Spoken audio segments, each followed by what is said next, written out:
제가 기분이 좋았겠어, 나빴겠어요? 기분은 나빴지만 그 할머니 때문에 화를 주체하지 못해서 내가 목을 매갖고 자살을 해야 되겠다, 이 생각은 안 했어요. 생각이 다 틀린 거예요. 생각이 틀리고 상황이 다 틀린 거예요. 내 강의를 듣는 사람이 10,000명이라면 10,000명 중에 5,000명은 나하고 생각이 같을 수 있어요. 근데 5,000명은 나하고 틀릴 수 있어요. 5,000명이 틀리다고 그 5,000명 때문에 화낼 필요는 없다. 아, 나하고 틀릴 수도 있구나, 이렇게 생각하면 마음이 편안하거든요. 근데 그런 것 때문에 뭐 화를 내고 열낼 일이 뭐가 있어요. 또 한 번은 내가 노인에 대한 강의를 했어요. 우리 이제 안 죽는다. 우리 이제 100살까지 산다. 110살까지 산다. 그러니까 자식들한테 재산 물려주지 말고 다 여러분 위에 쓰다가 죽어라. 그리고 통장에 얼마만 남기면 되냐? 500만 원만 남겨라. 500만 원만.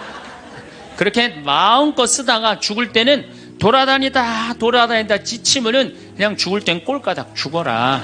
네, 이렇게 강의를 했더니 정말로 할머니들이 이번에는 전화를 무지하게 하는 거예요. 너무너무 내 노년을 확실히 알려줘서 고맙다고. 이번엔 순천에 있는 할아버지가 전화를 하셔서, 신부님, 저는 70 먹은 노인인데 침례 교회를 다닙니다. 근데 신부님 강론을 듣고 가슴이 뻥 뚫렸다는 거예요. 내가 남은 인생 30년이나 남았는데 어떻게 살아야 되는지 너무너무 잘 들었다고. 근데 신부님이 다음 주에 이제 돈 다 쓰다가 꼴까닥 죽는 방법을 알려준다고 그랬는데 그 주간에 당신이 어딜 가갖고 못 들었대, 내 강의를. 그래갖고 꼴까닥 죽는 방법을 알려달라고 전화를 했더라. 이야, 정말로 순천의 할아버지도 나한테 전화를, 기분이 너무너무 좋더라고요. 근데 하느님은 참 짓궂게도 그 전화 끊자마자 이번에는 저 부산에서 전화가 왔어요.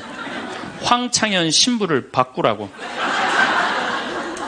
전화를 딱 받았더니, 당신이 황창현 신부냐고. 내가 황창현 신부라. 당신 요즘 왜 그런 강의를 방송에서 나와서 해서 집안을 평지 풍파를 일으키는 거야. 그러니까 내 강의를 듣고, 시어머니일 거예요. 시어머니가 내 강의를 듣고 며느리를 불러서 한 소리 한 거지. 나 안 죽는데더라. 너 나 위에서 쓰다가 나 통장에 500만 원만 남길 테니까 나한테 유산 받을 생각 꿈도 꾸지 말아라. 그렇게 이제 얘기를 한 거야. 그러니까 그냥 열받으니까 나한테 전화를 한 거죠. 그런 강의 하지 말라고. 그리고 그 자매는 한마디 더 하더라고요. 당신 강의하는 거 재수없다고 그랬죠.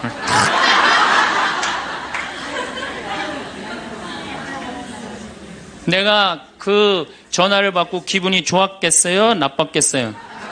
기분은 나빴지만 내가 화가 나고 내 감정을 주체할 정도는 아니었어요. 왜? 상황이 틀리니까.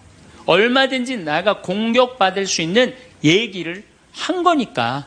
그런 다른 의견이 있을 수 있는 거예요. 그걸 일일이 다 대응하려고 그러면요, 나중에 내가 어떻게 될 것 같아요? 미쳐요. 미쳐요. 사람은요, 동그란 사람이 있고 네모난 사람이 있고 세모난 사람이 있고 별난 사람이 있어요. 그렇죠? 근데 꼭 사람 중에 삐죽한 사람이 있어. 삐죽한 사람. 말 한마디라도 꼭 아프게 하는 사람이 있어요. 그래갖고 내가 그냥 마음 먹고 파마를 싹 했단 말이야. 마음 먹고.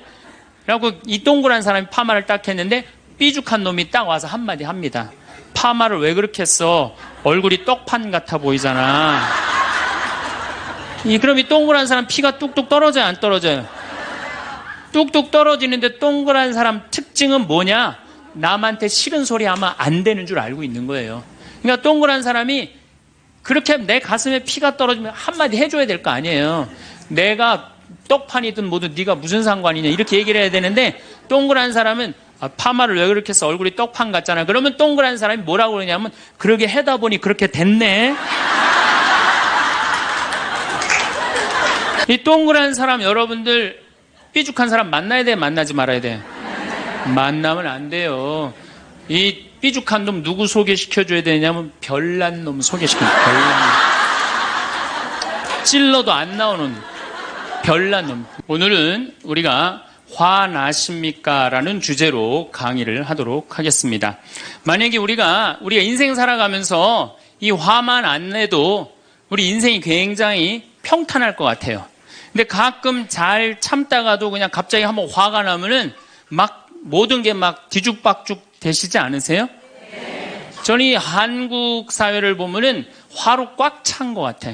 며칠 전에 그 지하철 2호선에서 할머니 한 분이 손자 같은 그 딸을, 손녀 같은 아이를 머리채를 막 힘도 얼마나 좋으신지 그냥 막 하는 모습을 보면서 정말 우리나라에 화가 꽉 차 있구나. 우리 인생을 살아가면서 분노를 억제하지 못하고 돌이킬 수 없는 잘못을 저지를 때가 참 많아요. 홧김에 어떨 때는 부모도 죽여요. 홧김에 남편도 죽이고 홧김에 아내도 죽이고. 그래서 이 화를 잘 다스린다는 게 굉장히 중요한 것 같아요. 그럼 여러분 언제 화가 나요? 화가 나는 건 언제 화가 나냐면 무시당할 때. 남편이 시댁 식구들 앞에서 아니면 성당 모임에서 우리 마누라는 할 줄 아는 게 아무것도 없다. 얼굴이 잘생겼나, 음식을 잘하나, 성격이 좋으나 마음에 드는 게 하나 없다고 정말로 남편이 구박하면은 정말로 속에서 부글부글 끓죠. 예, 내가 누구한테, 남편뿐만 아니라 다른 사람한테 내가 무시당할 때 우리는 화가 나요. 여기서 분노가 끌어올리죠. 또 남편들은 또 언제 화가 나요? 이 세상에서 아내한테 구박받을처럼 화날 때가 없는 거예요. 당신 월급이 얼마냐? 우리 뭐 먹고 사냐? 누구 남편은 마누라 밍크코트 해줬대더라. 막 이러면은 남편도 막 홧김에 눈이 확 돌아가는 거죠. 여러분들도 남편, 아내 말고 또 누구한테 화날 때, 누구한테 무시당할 때 화가 나느냐면은 자식한테 무시당할 때 화나는 거예요. 더욱이 기가 막힌 거는 5살, 6살짜리한테 무시당하면요, 막 끌어올라요. 여러분들, 5살, 6살짜리가 막 엄마 말 안 듣고 살살 거짓말 시키면 화나요, 안 나요? 뻔히 이놈이 거짓말 하는 거 아는데도 살살 거짓말 시키면 엄마는 막 화가 나요. 그래갖고 엄마가 막 자백하라고 그러죠. 너 이게 거짓말 아니냐고. 그럼 애는 끝까지 감춰요. 그럼 엄마는 그거 감추는 게 화가 나갖고 애를 막 두들겨 패죠. 근데 사실은 여러분들 그 아이들한테 화나는 거는 애가 문제가 있어서 여러분들 마음 안에 화가 꽉 차 있어서 그래요. 아니 그 5살, 6살짜리가 거짓말하면 얼마나 하겠어요. 그리고 자기가 잘못하면은 거짓말하는 건 인간의 본능이에요. 여러분들 국회의원들 청문회 볼 때 보면 거짓말 해야 안 해요? 장관 후보자들 청문회 할 때 보면 거짓말 해야 안 해요? 아니 그렇게 대단한 자리에 올라간 사람도 거짓말하는데 5살, 6살짜리가 거짓말한다고 그게 화가 나갖고 두들겨 패고 그러면 안 되죠. 그리고 뻔히 얘가 거짓말하는 거 알면서도 확인한다고 계속 자백해라, 진실을 말해라. 내가 보니까 거짓말하는 애가 나쁜 게 아니라 그렇게 몰아채는 엄마가 훨씬 나쁜 거예요. 그래갖고 마음 안에 뭐가 있느냐면은 너 한 번만 걸리기만 해봐라. 내가 가만히 두나 봐라. 그래갖고 한 번 걸리면은 한 번만 걸리기만 해봐라라고 95%의 엄마가 별론데요, 자식들한테. 그리고 걸리면은 두들겨 패는 엄마가 한 50%가 두들겨 팬대요. 어렸을 때 자식들한테. 이게 문제죠. 예. 또 누구 때문에 화가 나요, 여러분들? 죽지도 않는 시어머니 때문에 열받잖아요. 그냥 막 90, 100살이 됐는데도 그냥 안 죽고 그냥 건강하고 배고프다고 그러고 밥 내놓으라고 그러고. 또 우리 또 할머니들은 누구 때문에 화나요? 내 마음 몰라주는 며느리 때문에. 그러니까 사실은 화는 어디서 가장 많이 나느냐면 가정 안에서 가장 많이 나는 것 같아요. 다른 데보다는 가정 안에서 자식 때문에, 남편 때문에, 부모 때문에, 아니면 며느리 때문에 화가 나는 거죠. 화는 날 때 보면 작은 일로 시작해서 크게 터집니다. 되게 아무것도 아닌 일로 화를 내기 시작해서 나중에 크게 터져. 그 화나는 걸 보면은 다이너마이트 이렇게 타들어가는 거 보시죠? 도화선 싹 타들어가다가 마지막에 터질 때는 어때요? 산도 무너뜨리고 막 굴도 막 만들어내고 그러잖아요. 그러니까 우리가 화가 날 때는 그 다이너마이트 도화선에서 살살살살 탈 때 그때 꺼야 돼. 그게 끝에 가갖고 이게 터질 때까지 나를 볶고 기다리고 있으면 나중에 큰일 납니다. 여러분들 처음에 집에서 불이 났을 때 조그만 불이 났을 때 빨리 끄면은 그 다음에는 번지지도 않죠. 근데 끄지 않고 그냥 막 계속 놔두면은 나중에 불이 커지면 그땐 끄고 싶어도 꺼요, 못 꺼요? 못 끄는 거예요. 그러니까 화라는 거는 잘 빨리 다스리는 훈련이 필요한 거예요. 내가 김치찌개 저녁에 요즘 배춧값이 너무 뛰었다고 그래서 딴 데 이 배춧값 신경 쓰느냐고 김치찌개를 좀 짜게 끓였어. 남편이 딱 한 숟갈 먹어보니 이놈의 마누라 맨날 끓이는 김치찌개 하나 제대로 못 끓이느냐고. 그럼 부인이 여보 미안해 요즘 배추 한 포기에 15,000원이래. 그래서 내가 어떻게 올 겨울에 김장을 할까 그걸 고민하다가 간 보는 걸 깜빡했어. 그러니까 오늘은 다른 반찬하고 먹으면 다른 날은 내가 맛있게 해줄게. 이렇게 말하는 마누라는 한 명도 없어요. 당신이나 외식 시켜줘 봤어? 아니 김치찌개가 짠 날도 있고 응? 맛있는 날도 있죠. 어떻게 맨날 당신 입에 딱딱 맞춰서 끓여주느냐고. 그럼 남편이 외식도 못 시켜주고 그래서 좀 미안해갖고 다른 반찬하고 먹으면 다행인데 남편 절대 안 지죠. 너는 맨날 집에서 텔레비전만 보고 해는 일이 뭐 있느냐고. 집안 청소를 제대로 하느냐 반찬을 맛있게 하느냐. 그러면은 부인이 당신이 나 옷 하나 제대로 안 사주고 그래서 나 텔레비전에서 그거 내 아이 쇼핑 하는 거다. 그럼 또 남편이 넌 시집 올 때 해갖고 온 게 뭐가 있는데. 이러면은 점점 김치찌개로 시작해서 부부 능력 시집 올 때까지, 그리고 이제 나중에는 이렇게 사느니 너 죽고 나 죽자. 그래갖고 여러분들 뉴스 보도를 보면요, 자세히 보면요, 이런 뉴스가 굉장히 많이 나요. 아파트 15층에 느닷없이 14층에서 불이 나요. 그래갖고 소방관들이 와서 불을 끄고 주위 사람들 증언을 들어보면은 밤새 고함 소리가 오고 가고 난 뒤 불길이 치솟았다. 그러니까 이 홧김에 이렇게 사느니 너 죽고 나 죽자. 그래서 이불 방 한가운데다 갖다 놓고 석유 뿌리고 그리고 불 지르는 게 방화의 14%래요. 홧김에 지르는 불이 14%래요. 그 다음에 이 화라는 단어를 보면 불화자야. 여러분들 화가 나면 막 불이 나는 거야, 속에서. 이거를 다스리지 못하고 이거를 끄지 못하면은 우리가 점점 크게. 근데 화는 내면 낼수록 문제가 해결될까요? 문제가 꼬일까요? 화는 내면 낼수록 문제가 꼬여요. 제가 20년 전에 제가 알던 분 시동생이야. 근데 이 양반이 굉장히 다혈질이었어요. 성탄절 전날 불법 유턴을 하다가 걸렸어요. 걸려갖고 정경이 딱 잡아갖고 불법 유턴했습니다. 벌점 15점에 벌금 7만 원입니다. 나는 안 했다. 내가 분명히 봤습니다. 이놈의 새끼 안 했다는데 왜 자꾸 그러느냐? 너 경찰서장이 누구냐? 누굽니다. 그래 마침 친구였나 봐요. 내 친구인데 너 가만히 안 놔두겠다고 귀싸대기를 때렸어요. 정경 귀싸대기를. 했더니 정경이 가만히 있어요. 공무집행방해로 철창에 집어넣어버렸어요. 그래서 거기서 길길이 뛰다가 그 자리에서 뇌출혈로 죽었어요. 불법 유턴한 거 하나 때문에. 근데 우리는 그런 일들 참 많아. 옛날에도 공중전화 오래 한다고 그런 사건도 있었죠. 그냥 아무것도 아닌데 그냥 조금만 한 번만 내가 이 고개를 숙이면 되는데. 저도 강의 다니느냐고 멀리 강의 갈 때 시간은 다가오고 차는 막히고 그러면 제가 불법 유턴도 많이 하고 빨간불일 때 건너도 많이 가요. 정말로. 왜냐하면 나를 기다리는 분이 보통 500명, 1000명인 경우가 많잖아요. 서울 올 때가 제일 그럴 때가 많아요. 딱 걸리면은 저는 딱 문 내리고 로만 칼라 딱 보여주면서 제가 뭐라고 그러냐면 정말 미안하다. 내가 불법 유턴한 거, 내가 신호 어긴 거 인정한다. 그렇지만 내가 강의가 있어서 그러니까 좀 잘 좀 봐줘라. 그런 경찰들이 대부분은요, 침 뱉은 거, 안전벨트 안 한 거, 벌점 없는 걸로 끊어주지 굳이 그거 벌점 매기면서 끊어주는 경찰 없어요. 인생 살아가면서 고개를 한 번만 숙이면은 문제가 해결될 때가 너무 많아요. 근데 그 한 번을 숙이는 게 우리가 안 될 때가 참 많아요. 가끔 잘 하다가도 어느 날 안 숙여지는 날이 있죠. 그거를 숙이는 것을 훈련이 된 사람이 성숙한 사람이에요. 그 사람이 정말로 어디다 내놔도 그 사람 문제 없이 살 사람이에요.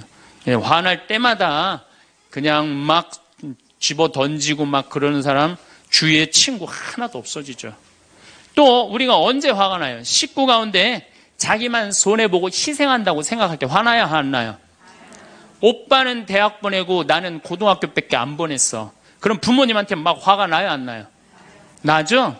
성당에서도 화날 때가 언제예요? 나는 성모에서 맨날 부엌에서 그냥 겉절이 김치 담그고 그냥 맨날 하는데 그냥 반찬 다 만들어갖고 내놓으면은 생전 성당에도 안 보이던 여자가 그냥 싹 여우같이 차려입고 와갖고 그거 딱 차려놓은 거 딱 들고 신부님 앞에 딱 가서 거기서 그냥 헤거리고 그거 주워 먹어본 거 보면은 이 식당에서 나는 그냥 완전히 그냥 식순이로 그냥 하다가 그냥 그거 보면 화 나요? 안 나요? 나죠? 내가 손해본다고 생각할 때 화가 나는 거예요. 성당 공동체에서 제일 미치는 건 뭐냐 하면은 누군가 자기를 비난하고 다니고 있어. 근데 그 사람이 누군지를 모르겠어. 나를 두고 분명 욕을 하는데 그럴 때 화가 나요? 안 나요? 날 때 많죠. 열받는 분 계신가 보다. 내가 시집 가서 내 시동생 어버 키우고 대학 보내고 장가 보내고 시누이도 그렇게 시집 다 내보냈어. 그래갖고 정말로 똥구멍이 찢어지게 가난한 집에 이 집에 와갖고 정말 다 이렇게 하고 다 먹고 살 만큼 해놨어. 그런데 환갑이 됐어. 그래갖고 야 내가 시집 와갖고 그렇게 잘해줬는데 내 환갑 때 다이아 반지를 해갖고 올 것이냐 유럽 여행 티켓을 갖고 오실 것이냐 기다리고 있는데 시동생 시누이들이 딱 환갑 때 왔는데 10만 원 봉투에 딱 넣어갖고 왔어. 그거 보면 열받아요? 열 안 받아요? 열 무지하게 받죠. 네. 그래갖고 내가 너희들하고 인간관계를 갖나 봐라. 그리고 인간관계 끊고 사는 사람들도 많아요. 해준 게 돌아오지 않을 때. 그렇죠? 내가 잘해줬는데 돌아오지 않을 때. 근데 우리는 살아가면서 여러분들 여러분 이제까지 은혜 받은 만큼 다른 사람한테 은혜 갚으셨어요? 저는 신부 되기까지 많은 신부님들, 많은 수녀님들, 많은 교우들이 저를 도와줬어요. 근데 신부 돼갖고 일일이 그분들한테 쫓아다니면서 다 감사했는가? 생각해보니까 다 하지 못했더라고요. 나도 다 감사하지 못했는데 내가 그 감사를 받지 못한다고 화낼 필요는 없지 않는가 그런 생각이 들어요. 제가 신학교 다닐 때 우리 학장 신부님이 돌아가신 배문환 신부님이 영성훈화 할 때 아주 이해하지 못하는 훈화를 꼭 하셨어요. 여러분들은 본당 신부가 돼갖고 교우의 40%만 지지를 받아도 여러분들은 성공하는 신부입니다. 근데 전 신학생 때 이해가 안 갔어요. 신학생 때 왜 이해가 안 갔느냐 하면은 내가 신학생 때 인기가 얼마나 좋았느냐 하면은 막 방학 때 가면은 주일학교 애들이 막 매달려갖고 길을 못 갔어요. 지금이야 뭐 이상한 세상이 되었고 그러지 못하지만은 25년 전만 해도 애들이 신학생들을 얼마나 매달리고 좋아했어요. 초등학교 애들이. 중고등학교 애들은 내가 방학 끝나고 신학교 돌아가면은 애인 군대 보내는 것처럼 그렇게 섭섭하고 편지 보낸다고 그러고 학사님 보고 싶다고 그러고 본당에서 아줌마들은 나보면 죽어 좋아서. 그런데 신부가 돼갖고 교우의 40%가 나를 지지해주지 않는다? 신학생 때도 인기가 이 정도라면 본당 신부 돼갖고 인기가 더 높을 거 아니에요. 그래서 신학교 그 영성훈화를 이해를 못했어요. 근데 막상 제가 신부가 되고 보니 교우의 40% 지지받는 거는요 하늘의 별 따기보다도 어렵더라고요. 왜냐하면은 우리나라 지금 통계적으로 미사 참여율이 25% 나와요. 그러니까 정말로 그 신부님이 지지받는 신부님이다. 제대로 40% 지지받는 신부님이다. 그러면은 교우의 40% 미사 참여율 나와야 될 거 아니에요. 그러니까 교우가 1000명이라면 400명은 나와야 될 거 아니에요. 2000명이라면 800명이라면 나와야 되는데 2000명 중에 800명 나오는 본당은 없어요. 2000명이라면 한 500명 정도, 600명 정도 나와요. 많이 나와요. 우리나라 평균적으로. 그러니까 40% 지지받는다는 게 어려워. 예수님은 나 환자 10명 고쳐줬는데 몇 명 돌아왔죠? 1명 돌아왔어요. 그러니까 여러분들이 여러분들 주위에 있는 사람들 10명한테 잘해줬어. 10명한테 잘해줬는데 9명이 돌아오지 않는다고 해서 섭섭할 필요가 없다는 얘기죠. 그 1명이라도 돌아오면은 다행인 거예요. 그러니까 모든 사람들한테 인정받는 일이 쉬운 일이 아니다. 많은 사람들 화나는 경우가 어떤 경우가 여러분들 화가 많으냐면 자기가 완전한 사람이라고 생각할 때, 자기 판단이 옳다고 생각할 때, 그걸 옳다고 믿을 때 화가 나요. 많은 분들이 어떤 경우가 있느냐면은 내가 관상 좀 볼 줄 아는데 그 사람 틀렸어. 아니면 내가 관상 좀 볼 줄 아는데 그 사람 진짜 괜찮은 사람이야. 이 중에 관상 못 보는 사람 어디 있어? 50년, 60년 살으면은 딱 보면 다 알지. 그렇죠? 그런데 그게 맞는 경우도 있고 틀리는 경우도 참 많아요. 근데 우리는 어떤 착각을 갖고 있냐면 내가 적어도 판단하는 건 맞다고 생각해요. 다 여기 저를 포함해서 여러분들 모두가 그런 생각을 해요. 근데 그게 허물어졌을 때 화가 나는 거예요. 그게 허물어졌을 때. 제가 지난달에 뉴욕에 강의를 갔었어요. 퀸즈 성당이라는 데서 강의를 했는데 교우들이 진짜 많이 나왔어요. 정말로 꽉 찼어요. 강의를 하는데 정말로 반응이 아주 좋더라고요. 강의가 끝나고 이제 본당 신부님하고 사제관을 올라가는데 따라오는데 이게 한국 사람이 안 따라오고 미국 여자가 따라오는 거예요. 미국 여자가 따라와갖고 그러는 거예요. 신부님, 자기가 신부님 강의를 한국말을 잘 못 알아들어서 잘 알아듣지는 못하지만은 너무 감동을 받았다고. 신부님은 정말로 하느님의 사람이라고. 나는 듣다 내 강의를 정말로 감동받다 못한 미국 여자까지 내 강의를 감동을 받는구나.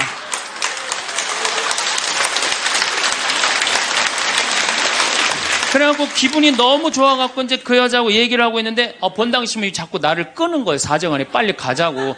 나 지금 미국 여자하고 얘기하는데 지금 본당 신부님이 내 팔을 자꾸 끄는 거예요. 그래갖고 신부님 나 좀 빨리 가자고. 그 본당 신부님이 가자고 그랬는데 어떻게 해? 가자고 그랬더니 본당 신부님이 조금 지나가더니 신부님이 그러는 거예요. 신부님 저 여자 이거라고 이거.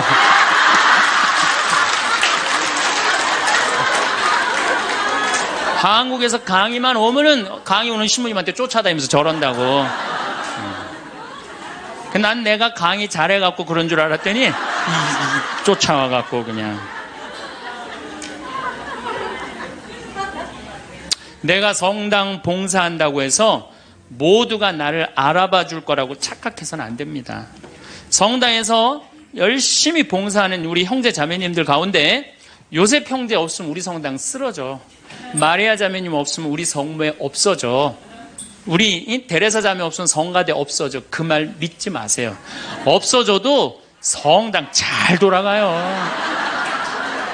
성가대에서 데레사 자매 빠져도 오히려 더 잘 돼. 그러니까 내가 그렇게 대단한 인정을 받는다고, 내가 그런 자리에 차지한다고 생각하는 그때부터 내가 불행해지기 시작하는 거예요. 제가 늘 가끔 드리는 말씀이지만은 제가 작년 5월 달에 서울 오금동 성당에 강의 갔어요. 강의를 갔는데 그때도 막 많이 모였어요. 여러분들만큼. 그때는 베드로 얘기를 했어요. 베드로가 여러분들 굉장한 분이에요. 만약에 예수님한테 베드로가 없었다면 예수님이 없을 정도로 베드로는 예수님한테 절대적인 존재였어요. 막 그런 얘기를 막 하고 막 그러는데 교우들이 반응이 대단히 좋았어요. 그래갖고 이제 1강의가 끝나고 쉬는 시간이 됐는데 22년생 할머니야. 머리가 하얀 할머니가 자기가 돌아가신 추기영 형님하고 동갑이라는 거예요. 근데 추기영 형님이 항상 자기하고 친한데 동창이라고 그랬다는 거예요. 추기영 형님, 김수환 추기영 형님이. 근데 자기는 그때 할머니가 88살 정도 됐던 걸로 기억이 나요. 88년 동안 살면서 이렇게 훌륭한 신부님 강의 처음 들었다는 거예요. 이야, 내가 정말로 인기가 많은가 보다. 그래갖고 할머니가 신부님 손을 한 번만 잡으면 죽어도 여한이 없다는 거예요. 이제 이 나이에. 그래서 할머니 감사합니다. 그리고 할머니 손을 잡았는데 이 할머니 하시는 말씀이 난 오늘 우리 차동엽 신부님 손을 잡아서 죽어도 여한이 없다는 거예요. 차동엽 신부님 손을 잡아서.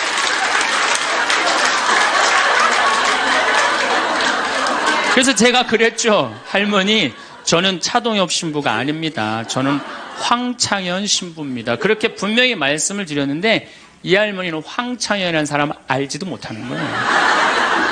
그래갖고 또 뭐 상담하고 싶다는 분들이 있어서 상담을 쭉 하고 있는데 저쪽에 있는 할머니가 안 가고 기다리고 계시더라고요. 사람들이 다 떠나는데 할머니가 또 오셨어요. 이 유명한 신부님 손 한번, 우리 차동엽 신부님 손 한번 더 잡아보자고.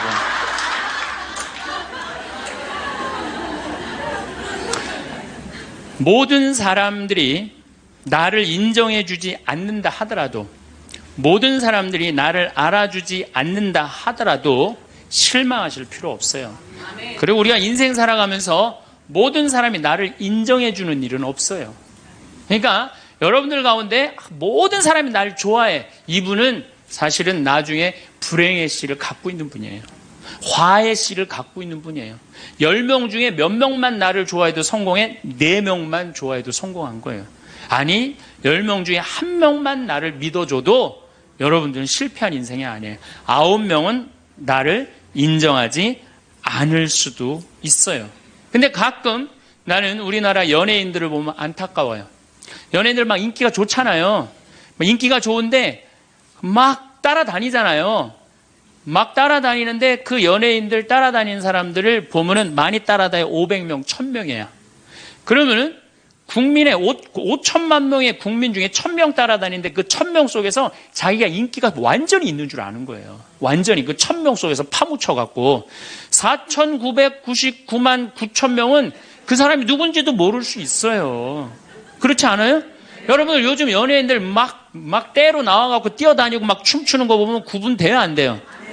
난 아무리 알아보려고 그래도 나도 이제 늙어가기 시작하니까 이게 누가 누군지 모르겠더라고요. 나하고 그 사람들하고 아무 상관없어. 그러나 연예인들은 그런 생각을 안 해요. 자기가 모든 사람들한테 인기가 있다고 착각을 해요. 그런데 갑자기 댓글에 그게 노래냐, 그게 춤이냐, 그게 연기냐, 이런 악성 댓글이 올라오면 그때부터 미치는 거예요. 그래갖고 그 악성 댓글을 올려봤자 내가 보기에는 정신 나간 사람이 올리거나 아니면은 자기 마음에 안 드는 사람 올리는데 많이 올려야 50명, 100명도 안 올릴 거예요. 자기를 좋아하는 연예인들은, 일반 대중들은 보통 한 5,000명, 10,000명 되면은 그런 악성 댓글을 올리는 사람은 10명, 20명도 안 될 거예요.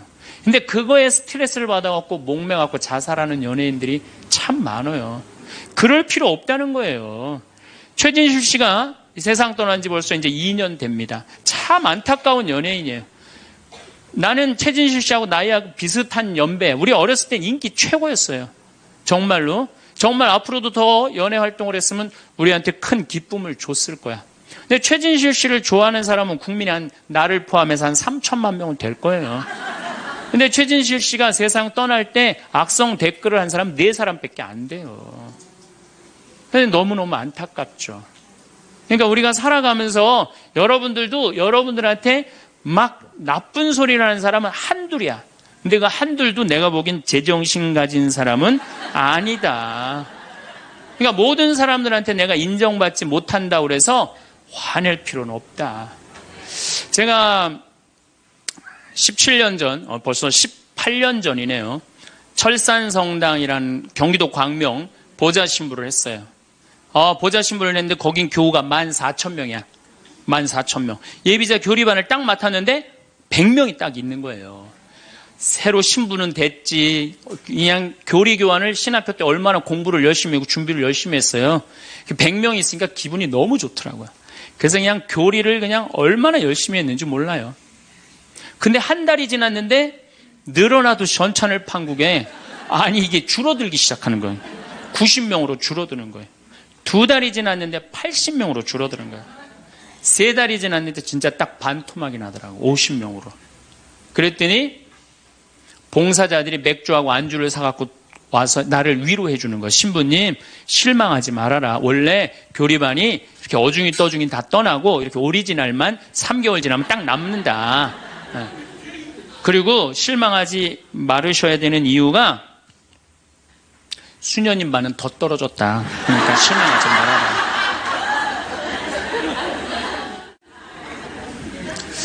그때 제가 뭐라고 그랬냐면, 여러분들은 요한복음 6장도 읽어보지 않았느냐. 요한복음의 6장에 무슨 얘기가 나오는, 예수님이 5,000명 먹인 기적 얘기가 나와요. 근데 요한복음 4장에 보면 예수님이 죽어가는 고간의 아들을 살려요. 그냥 예수님 활동하자마자 첫 기적은, 요한복음에서 첫 기적은 가나에 술 많게 하는 기적이고, 두 번째 기적이 뭐냐면은 죽어가는 고간의 아들을 살리는 거예요. 그건 죽어가는 고간의 아들을 여러분들 본당 신부가 새로 발령받아 와서 내 아들이 암으로 막 죽어가. 내 신부님이 가정방문 와갖고 내가 안수기도 한번 해볼게. 그래갖고 안수기도를 해줬는데 암으로 막 죽어가려고 그러는 아들이 살아났어. 그럼 그 신부님 인기가 본당에서 어떨 것 같아요? 성당 안 나오던 교우들도 그 신부님 구경하러 다 나올 거, 미사 참여에. 예수님 엄청나게 따라다녔어요. 그런데 요한복음 5장에 보면 예수님이 38년 동안 벳자다 연못에서 누워있던 사람을 지나가다가 측은한 마음이 들어서 일으켜 세워요.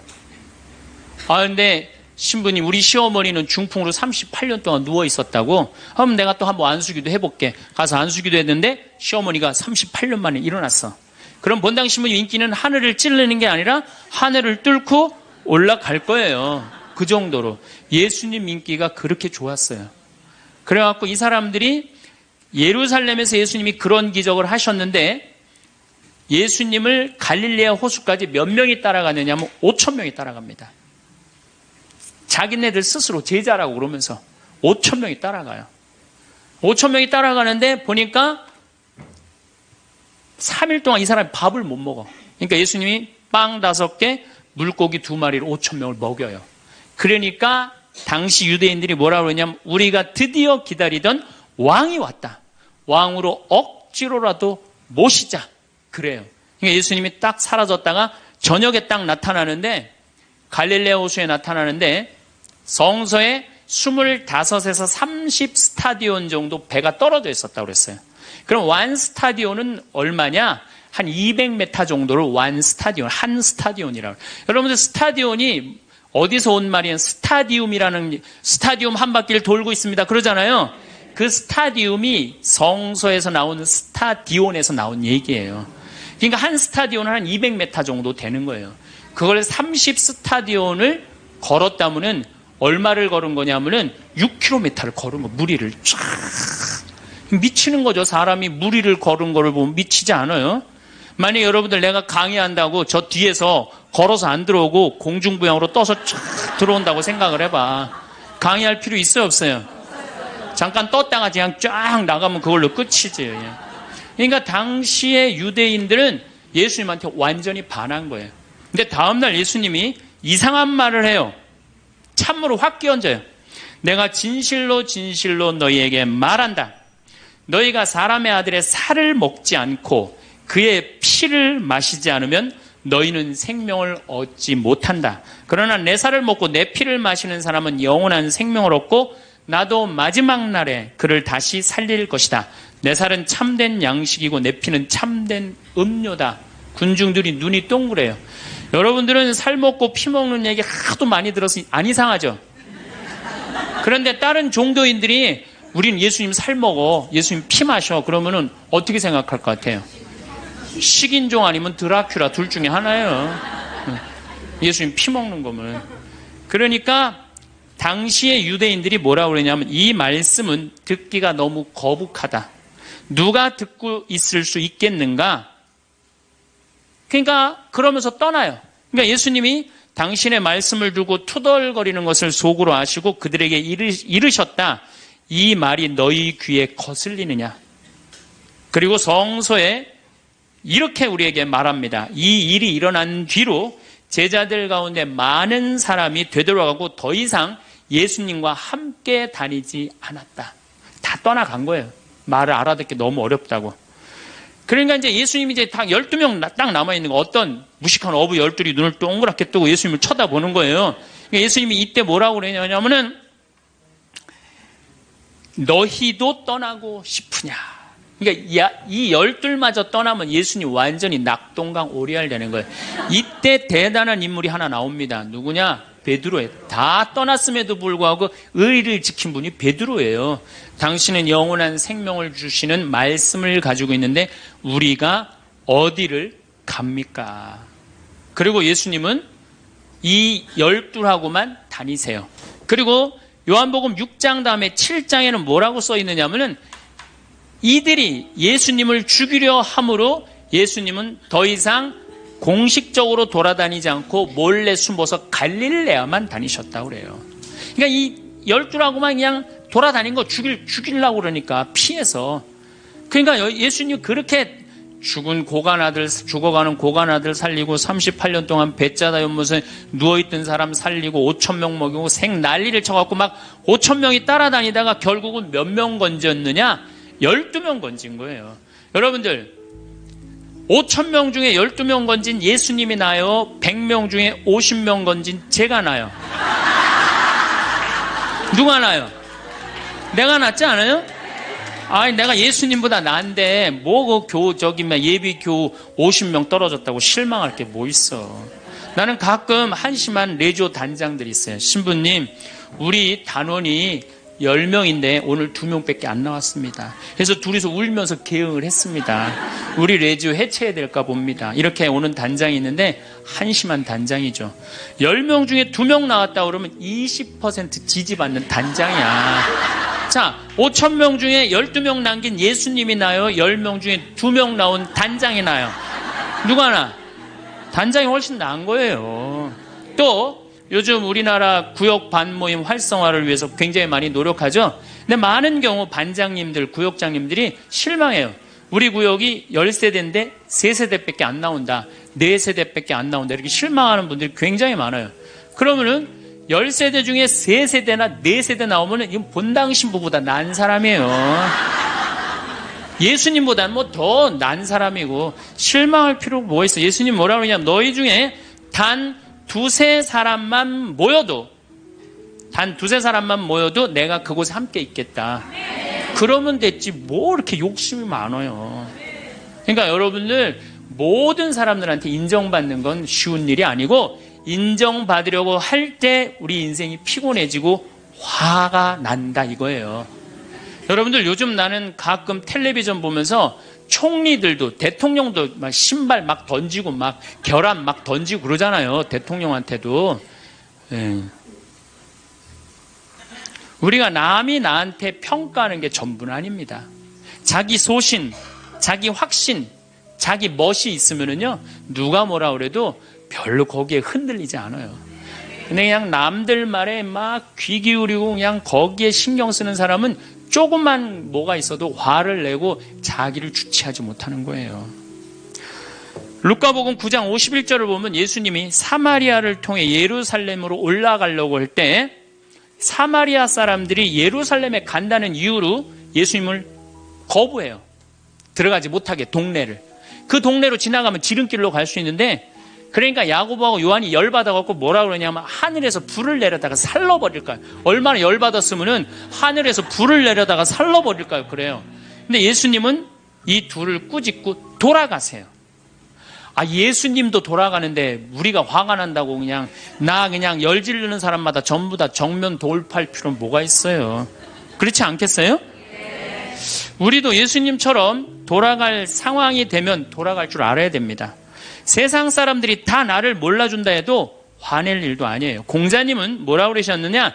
진정한 성인은 자기를 몰라줘도 분노하지 않고 유유자적할 줄 아는 사람이 진정한 성인이라고 그랬어요. 내가 누군데 나를 몰라봐. 왕년에 내가 이 거리를 주름 잡던 사람인데 이 성당 지을 때 내가 어떻게 했는데 나에게 이럴 수가 있어. 내가 시집와서 똥구녕이 찢어지게 가난한 이 집 이렇게 일으켜놨는데 나를 무시할 수 있어? 이렇게 자꾸 자기 도취에 사로잡히면은요 나중에 다른 사람하고 부닥치게 되고 잘난 척하게 되는 그런 꼴이 된다. 그런 꼴이에요. 여러분들 반대로 모두를 사랑할 수 있어요? 내가 모든 사람들한테 사랑받을 수도 없지만은 반대로 사랑할 수 있느냐?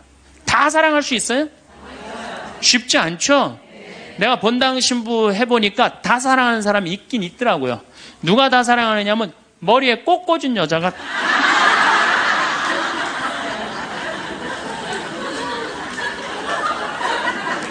이게 모두를 사랑한다는 게 쉬운 게 아니에요. 근데 우리는 뭐에 지금 세뇌가 되어 있느냐면 성당에 나오면 어떻게 해야 된다고 생각해요? 모두를 사랑해야 된다고 생각하지 않아요? 나를 괴롭히는 사람, 나를 미워하는 사람, 나한테 힘들게 하는 사람 다 사랑해야 된다고 생각해요? 그렇게 생각하잖아요. 그리고 은연중에 그런 교육을 받았어요. 은연중에. 근데 성서에 모두를 사랑하라는 구절은 없어요. 서로 사랑하라고 그랬지 모두를 사랑하라고 하는 구절은 없어요.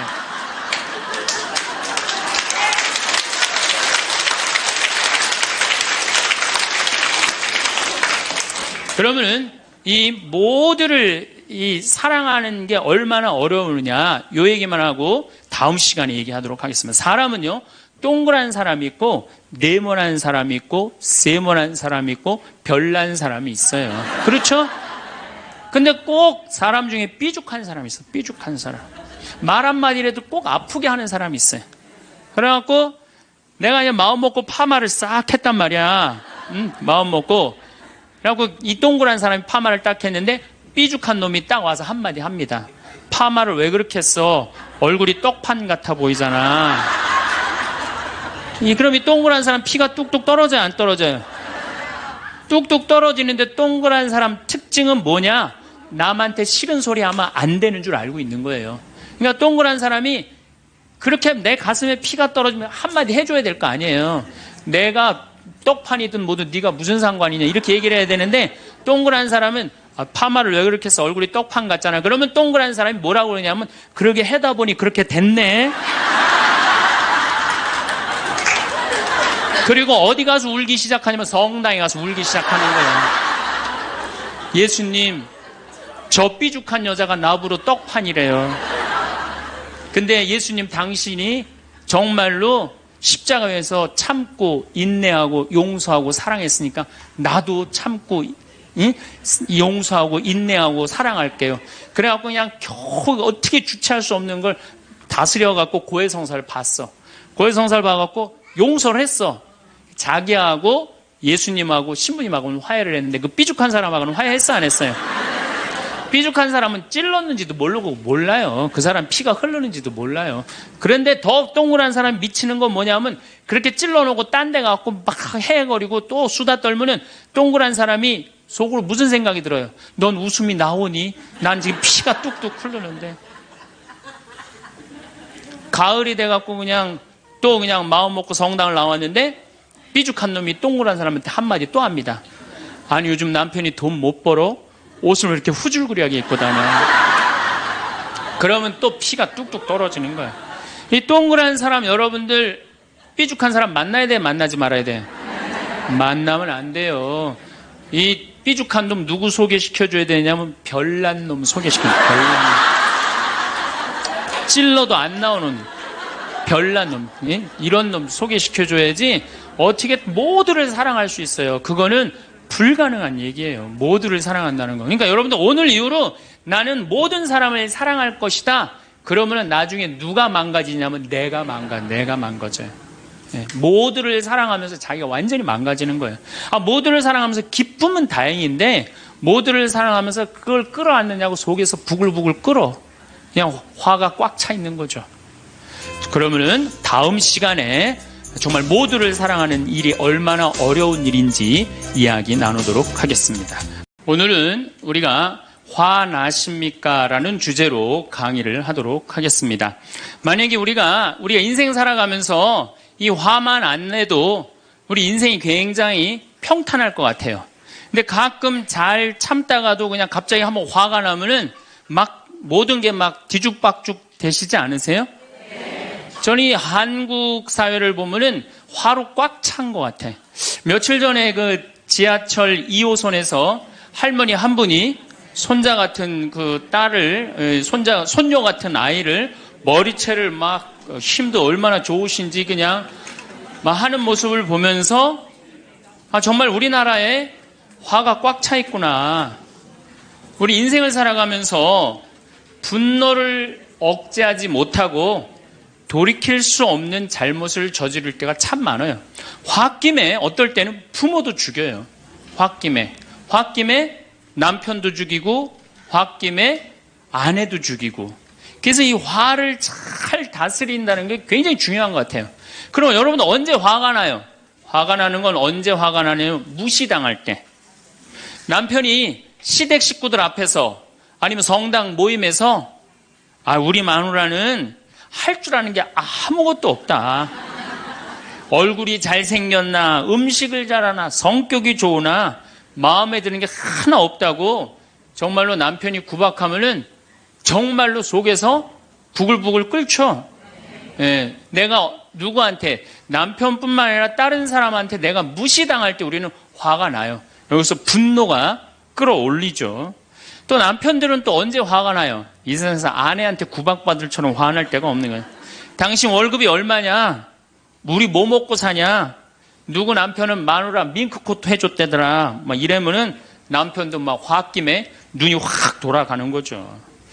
여러분들도 남편, 아내 말고 또 누구한테 화날 때, 누구한테 무시당할 때 화가 나느냐면은 자식한테 무시당할 때 화나는 거예요. 더욱이 기가 막힌 거는 5살, 6살짜리한테 무시당하면요, 막 끌어올라요. 여러분들, 5살, 6살짜리가 막 엄마 말 안 듣고 살살 거짓말 시키면 화나요, 안 나요? 뻔히 이놈이 거짓말 하는 거 아는데도 살살 거짓말 시키면 엄마는 막 화가 나요. 그래갖고 엄마가 막 자백하라고 그러죠. 너 이게 거짓말 아니냐고. 그럼 애는 끝까지 감춰요. 그럼 엄마는 그거 감추는 게 화가 나갖고 애를 막 두들겨 패죠. 근데 사실은 여러분들 그 아이들한테 화나는 거는 애가 문제가 있어서 여러분들 마음 안에 화가 꽉 차 있어서 그래요. 아니 그 5살, 6살짜리가 거짓말하면 얼마나 하겠어요. 그리고 자기가 잘못하면은 거짓말하는 건 인간의 본능이에요. 여러분들 국회의원들 청문회 볼 때 보면 거짓말 해야 안 해요? 장관 후보자들 청문회 할 때 보면 거짓말 해야 안 해요? 아니 그렇게 대단한 자리에 올라간 사람도 거짓말 하는데 5살, 6살짜리가 거짓말한다고 그게 화가 나갖고 두들겨 패고 그러면 안 되죠.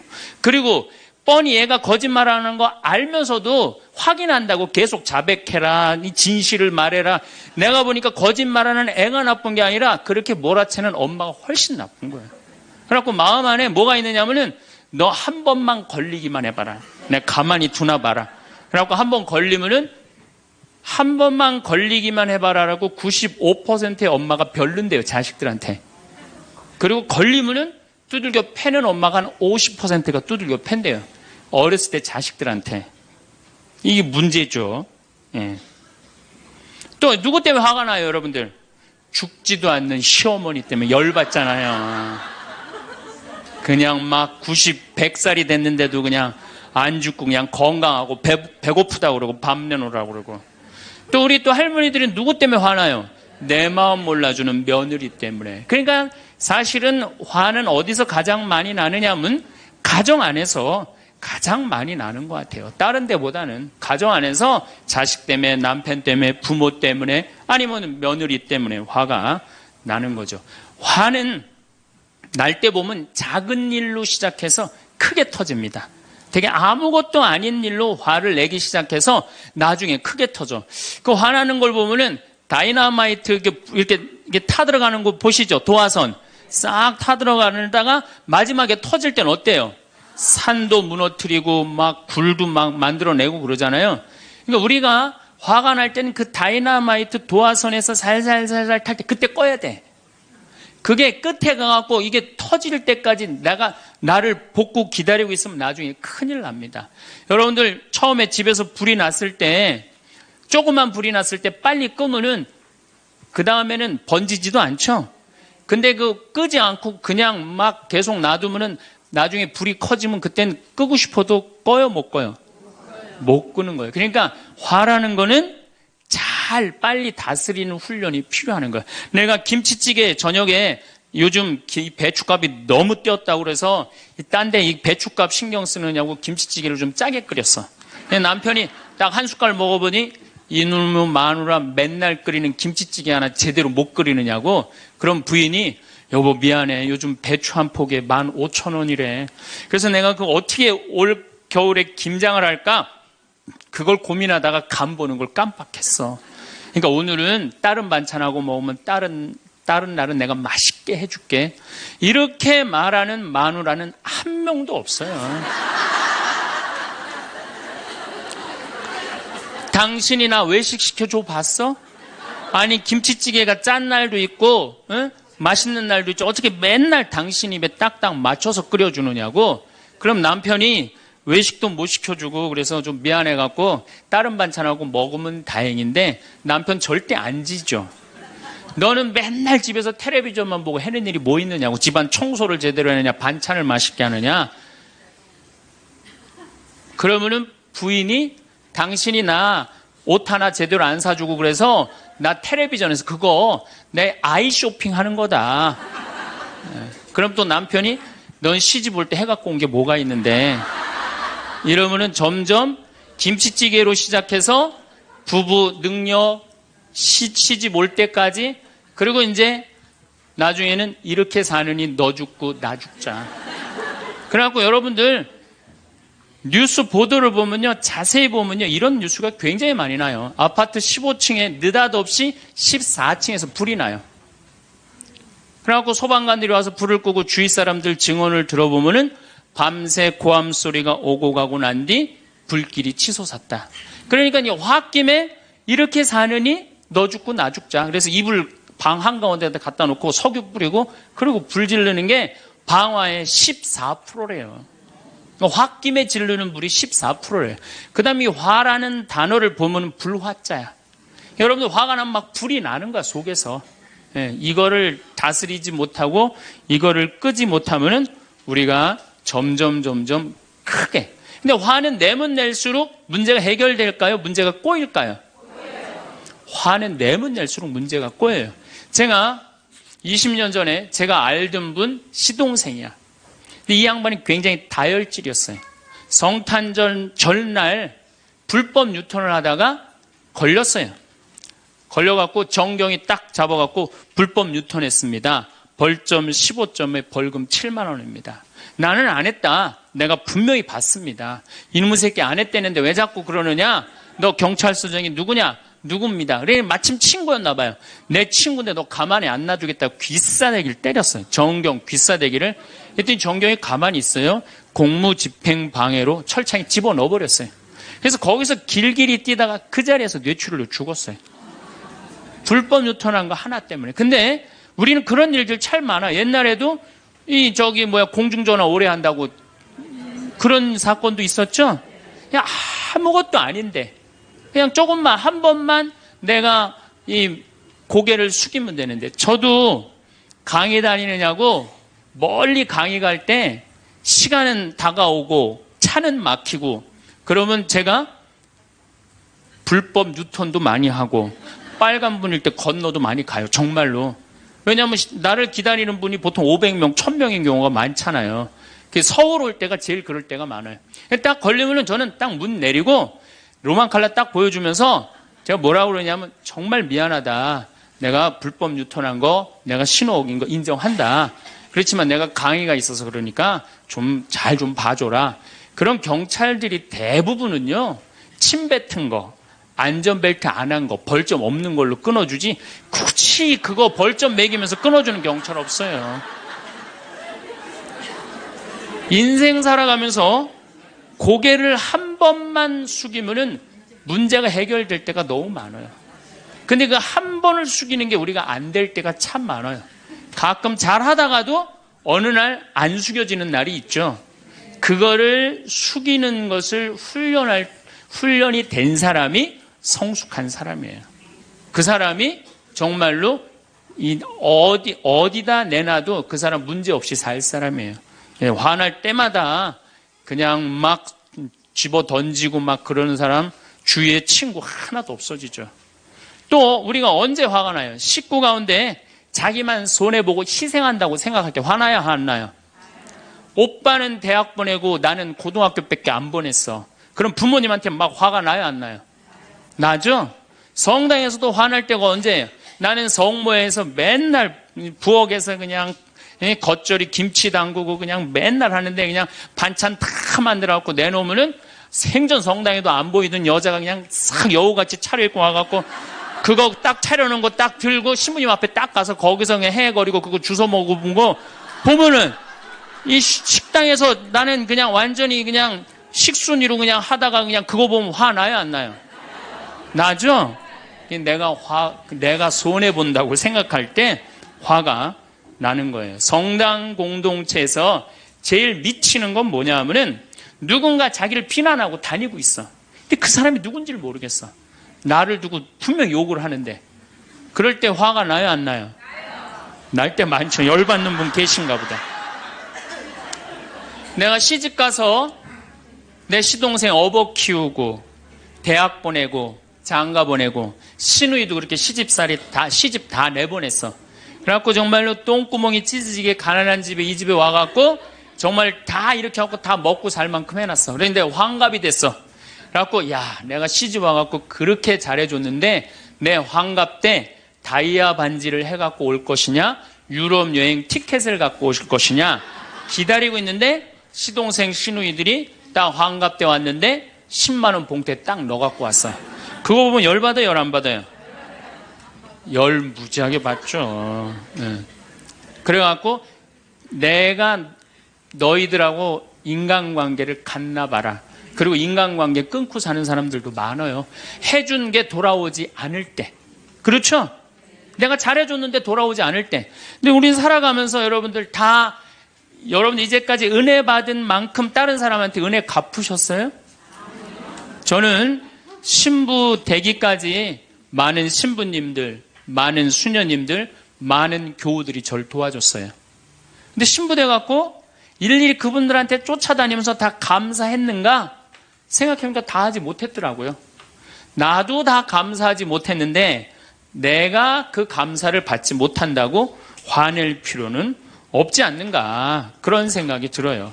제가 신학교 다닐 때 우리 학장 신부님이, 돌아가신 배문환 신부님이 영성훈화 할 때 아주 이해하지 못하는 훈화를 꼭 하셨어요. 여러분들은 본당 신부가 돼갖고 교우의 40%만 지지를 받아도 여러분들은 성공하는 신부입니다. 근데 전 신학생 때 이해가 안 갔어요. 신학생 때 왜 이해가 안 갔느냐면은, 내가 신학생 때 인기가 얼마나 좋았느냐면은 막 방학 때 가면은 주일학교 애들이 막 매달려갖고 길을 못 갔어요. 지금이야 뭐 이상한 세상이 돼갖고 그러지 못하지만은 25년 전만 해도 애들이 신학생들을 얼마나 매달리고 좋아했어요. 초등학교 애들이. 중고등학교 애들은 내가 방학 끝나고 신학교 돌아가면은 애인 군대 보내는 것처럼 그렇게 섭섭하고 편지 보낸다고 그러고 학사님 보고 싶다고 그러고, 본당에서 아줌마들은 나보면 죽어. 좋아서. 그런데 신부가 돼갖고 교우의 40%가 나를 지지해주지 않는다? 신학생 때도 인기가 이 정도라면 본당 신부 돼갖고 인기가 더 높을 거 아니에요.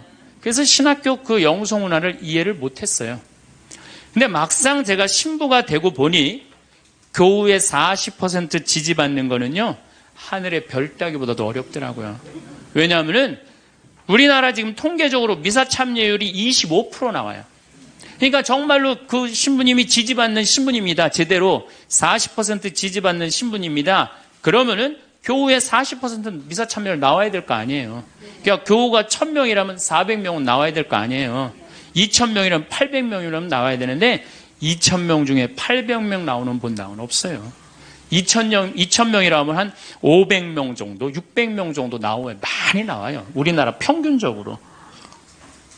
그러니까 40% 지지받는다는 게 어려워. 예수님은 나 환자 10명 고쳐줬는데 몇 명 돌아왔죠? 1명 돌아왔어요. 그러니까 여러분들이 여러분들 주위에 있는 사람들 10명한테 잘해줬어. 10명한테 잘해줬는데 9명이 돌아오지 않는다고 해서 섭섭할 필요가 없다는 얘기죠. 그 1명이라도 돌아오면은 다행인 거예요. 그러니까 모든 사람들한테 인정받는 일이 쉬운 일이 아니다. 많은 사람들 화나는 경우가, 어떤 경우가 여러분들 화가 많으냐면 자기가 완전한 사람이라고 생각할 때, 자기 판단이 옳다고 생각할 때, 그걸 옳다고 믿을 때 화가 나요. 많은 분들이 어떤 경우가 있느냐면은 내가 관상 좀 볼 줄 아는데 그 사람 틀렸어. 아니면 내가 관상 좀 볼 줄 아는데 그 사람 진짜 괜찮은 사람이야. 이 중에 관상 못 보는 사람 어디 있어? 50년, 60년 살으면은 딱 보면 다 알지. 그렇죠? 그런데 그게 맞는 경우도 있고 틀리는 경우도 참 많아요. 근데 우리는 어떤 착각을 갖고 있냐면 내가 적어도 판단하는 건 맞다고 생각해요. 다 여기 저를 포함해서 여러분들 모두가 그런 생각을 해요. 근데 그게 허물어졌을 때 화가 나는 거예요. 그게 허물어졌을 때. 제가 지난달에 뉴욕에 강의를 갔었어요. 퀸즈 성당이라는 데서 강의를 했는데 교우들이 진짜 많이 나왔어요. 정말로 꽉 찼어요. 강의를 하는데 정말로 반응이 아주 좋더라고요.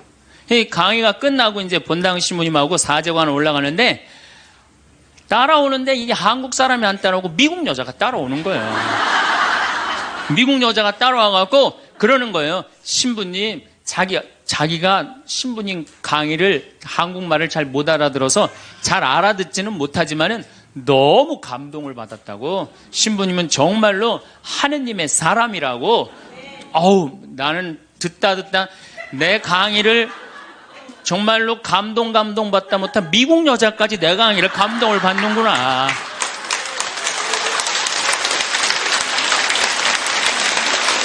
그래갖고 기분이 너무 좋아갖고 이제 그 여자하고 얘기를 하고 있는데 본당 신부님이 자꾸 나를 끄는 거예요. 사정안에 빨리 가자고. 나 지금 미국 여자하고 얘기하는데 지금 본당 신부님이 내 팔을 자꾸 끄는 거예요. 그래갖고 아니 신부님 나 좀 빨리 가자고. 그 본당 신부님이 가자고 그랬는데 어떻게 가자고 그랬더니 본당 신부님이 조금 지나가더니 신부님이 그러는 거예요. 신부님 저 여자 이거라고 이거.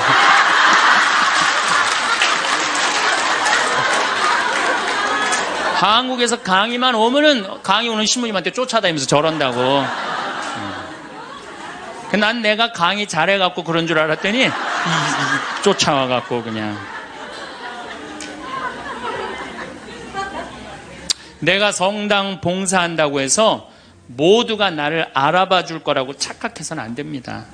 성당에서 열심히 봉사하는 우리 형제 자매님들 가운데 요셉 형제 없으면 우리 성당 쓰러져. 마리아 자매님 없으면 우리 성모에 없어져. 우리 데레사 자매 없으면 성가대 없어져. 그 말 믿지 마세요. 없어져도 성당 잘 돌아가요. 성가대에서 데레사 자매 빠져도 오히려 더 잘 돼. 그러니까 내가 그렇게 대단한 인정을 받는다고, 내가 그런 자리에 차지한다고 생각하는 그때부터 내가 불행해지기 시작하는 거예요. 제가 늘 가끔 드리는 말씀이지만은 제가 작년 5월 달에 서울 오금동 성당에 강의 갔어요. 강의를 갔는데 그때도 막 많이 모였어요. 여러분들만큼. 그때는 베드로 얘기를 했어요. 베드로가 여러분들 굉장한 분이에요. 만약에 예수님한테 베드로가 없었다면 예수님이 없을 정도로 베드로는 예수님한테 절대적인 존재였어요. 막 그런 얘기를 막 하고 막 그러는데 교우들이 반응이 대단히 좋았어요. 그래갖고 이제 1강의가 끝나고 쉬는 시간이 됐는데 22년생 할머니야. 머리가 하얀 할머니가 자기가 돌아가신 추기경 형님하고 동갑이라는 거예요. 근데 추기경 형님이 항상 자기하고 친한데 동창이라고 그랬다는 거예요. 추기경 형님, 김수환 추기경 형님이. 근데 자기는 그때 할머니가 88살 정도 됐던 걸로 기억이 나요. 88년 동안 살면서 이렇게 훌륭한 신부님 강의 처음 들었다는 거예요. 이야. 내가 정말로 인기가 많은가 보다. 그래갖고 할머니가 신부님 손을 한 번만 잡으면 죽어도 여한이 없다는 거예요. 이제 이 나이에. 그래서 할머니 감사합니다. 그리고 할머니 손을 잡았는데 이 할머니 하시는 말씀이 난 오늘 우리 차동엽 신부님 손을 잡아서 죽어도 여한이 없다는 거예요. 차동엽 신부님 손을 잡아서.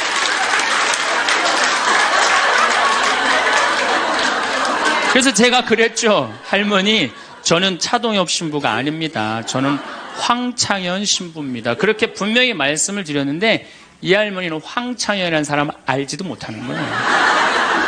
그래갖고 또 뭐 상담하고 싶다는 분들이 있어서 상담을 쭉 하고 있는데 저쪽에 있는 할머니가 안 가고 기다리고 계시더라고요. 사람들이 다 떠나는데 할머니가 또 오셨어요.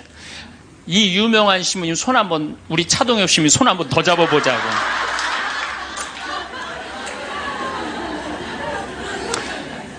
모든 사람들이 나를 인정해주지 않는다 하더라도, 모든 사람들이 나를 알아주지 않는다 하더라도 실망하실 필요 없어요. 그리고 우리가 인생 살아가면서 모든 사람이 나를 인정해주는 일은 없어요. 그러니까 여러분들 가운데 모든 사람이 나를 좋아해. 이분은 사실은 나중에 불행의 씨를 갖고 있는 분이에요. 화의 씨를 갖고 있는 분이에요. 10명 중에 몇 명만 나를 좋아해도 성공해? 4명만 좋아해도 성공한 거예요. 아니, 10명 중에 1명만 나를 믿어줘도 여러분들은 실패한 인생이 아니에요. 9명은 나를 인정하지 않을 수도 있어요. 근데 가끔 나는 우리나라 연예인들을 보면 안타까워요. 연예인들 막 인기가 좋잖아요. 인기가 좋은데 막 따라다니잖아요. 막 따라다니는데 그 연예인들 따라다니는 사람들을 보면은 많이 따라다녀 500명, 1000명이에요. 그러면은 국민의 5천만 명의 국민 중에 1000명 따라다니는데 그 1000명 속에서 자기가 인기가 완전히 있는 줄 아는 거예요. 완전히 그 1000명 속에서 파묻혀갖고 4999만 9천명은 그 사람이 누군지도 모를 수 있어요. 그렇지 않아요? 여러분들 요즘 연예인들 막 때로 나와갖고 뛰어다니고 막 춤추는 거 보면 구분돼요, 안 돼요? 난 아무리 알아보려고 그래도 나도 이제 늙어가기 시작하니까 이게 누가 누군지 모르겠더라고요. 나하고 그 사람들하고 아무 상관없어. 그러나 연예인들은 그런 생각을 안 해요. 자기가 모든 사람들한테 인기가 있다고 착각을 해요. 그런데 갑자기 댓글에 그게 노래냐, 그게 춤이냐, 그게 연기냐, 이런 악성 댓글이 올라오면 그때부터 미치는 거예요. 그래갖고 그 악성 댓글을 올려봤자 내가 보기에는 정신 나간 사람이 올리거나 아니면은 자기 마음에 안 드는 사람 올리는데 많이 올려야 50명, 100명도 안 올릴 거예요. 자기를 좋아하는 연예인들은, 일반 대중들은 보통 한 5,000명, 10,000명 되면은 그런 악성 댓글을 올리는 사람은 10명, 20명도 안 될 거예요. 근데 그거에 스트레스를 받아갖고 목매갖고 자살하는 연예인들이 참 많아요. 그럴 필요 없다는 거예요. 최진실 씨가 세상 떠난 지 벌써 이제 2년 됩니다. 참 안타까운 연예인이에요. 나는 최진실 씨하고 나이하고 비슷한 연배. 우리 어렸을 땐 인기 최고였어요. 정말로. 정말 앞으로도 더 연예 활동을 했으면 우리한테 큰 기쁨을 줬을 거야. 근데 최진실 씨를 좋아하는 사람은 국민이 나를 포함해서 한 3천만 명은 될 거예요. 근데 최진실 씨가 세상 떠날 때 악성 댓글을 한 사람 4사람밖에 안 돼요. 근데 너무너무 안타깝죠. 그러니까 우리가 살아가면서 여러분들도 여러분들한테 막 나쁜 소리를 하는 사람은 한둘이야. 근데 그 한둘도 내가 보기엔 제정신 가진 사람은 아니다. 그러니까 모든 사람들한테 내가 인정받지 못한다고 그래서 화낼 필요는 없다. 제가 17년 전, 벌써 18년 전이네요. 철산성당이라는 경기도 광명 보좌신부를 했어요. 보좌신부를 했는데 거긴 교우가 14,000명이야. 14,000명. 예비자 교리반을 딱 맡았는데 100명이 딱 있는 거예요. 새로 신부는 됐지. 그냥 교리교환을 신학교 때 얼마나 공부를 열심히 하고 준비를 열심히 했어요. 100명이 있으니까 기분이 너무 좋더라고요. 그래서 그냥 교리를 그냥 얼마나 열심히 했는지 몰라요. 근데 한 달이 지났는데 늘어나도 전찬을 판국에 이게 줄어들기 시작하는 거예요. 90명으로 줄어드는 거예요. 2달이 지났는데 80명으로 줄어드는 거예요. 3달이 지났는데 진짜 딱 반토막이 나더라고. 50명으로. 그랬더니 봉사자들이 맥주하고 안주를 사갖고 와서 나를 위로해 주는 거예요. 신부님, 실망하지 말아라. 원래 교리반이 이렇게 어중이 떠중이 다 떠나고 이렇게 오리지널만 3개월 지나면 딱 남는다. 그리고 실망하지 말으셔야 되는 이유가 수녀님 반은 더 떨어졌다. 그러니까 실망하지 말아라.